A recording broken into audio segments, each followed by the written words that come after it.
एक घने जंगल के थोड़ी ही दूर पर स्थित लखनपुर नाम का गांव था। उस गांव के लोग बहुत सुखी और संपन्न थे तथा गांव के बगल में ही स्टेशन था।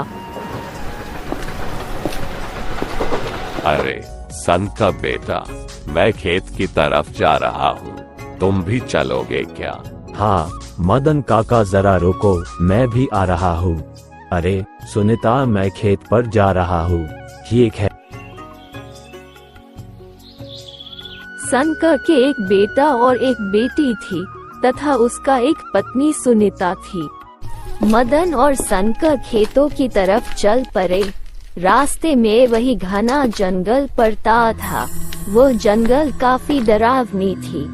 अरे मदन काका, इस जंगल के तरफ कोई क्यों नहीं जाता और यह इतना डरावना क्यों है? लोग बोलते हैं कि इस जंगल में एक खतरनाक चुड़ैल रहती है जिसके लंबे लंबे बाल, लंबे लंबे नाखून और डरावनी चेहरा है। बात करते करते दोनों खेत पर पहुँचे। इस वर्ष भी फसल काफी अच्छी हुई है ना काका? हाँ बेटा, फसल तो खूब अच्छी हुई है। इस प्रकार गांव के लोग खेती कर सुखी और संपन्न थे। अचानक उस गांव में एक घटना घटने लगी।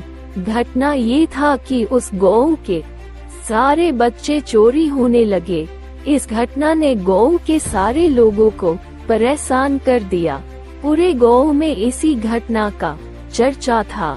कहीं उस चुड़ैल की नजर इस गांव पर तो नहीं पड़ गया? कुछ भी हो काका, पहले थाने जाकर शिकायत दर्ज करवाते हैं।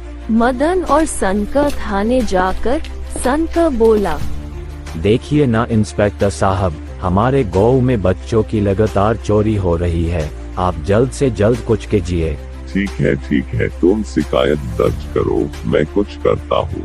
शिकायत दर्ज करवाने के बाद 2 से 3 दिन ऐसे ही बीत जाते हैं, परंतु अभी तक बच्चों की कोई खोज खबर नहीं था और इधर गांव के लोग परेशान हो रहे थे। हे भगवान, तूने ये कैसी मुसीबत सर पे डाल दिया, अब मैं क्या करूं? संका ऐसे ही बोलता हुआ उसी घने जंगल के तरफ चला गया। जंगल में उसे एक खंडर दिखा। वो खंडर की तरफ दौड़ कर गया और उसने देखा तो हैरान हो गया। क्यों रे चमन, तूने सिर्फ 5 बच्चों को ही चोरी किया। जल्द से जल्द तुम 5 बच्चों को और चोरी करो। जानते हो इस काम के लिए कितने पैसे मिले हैं? पूरे 50 लाख, 10 लाख तुम रख लेना, बाकी ये बात सुनकर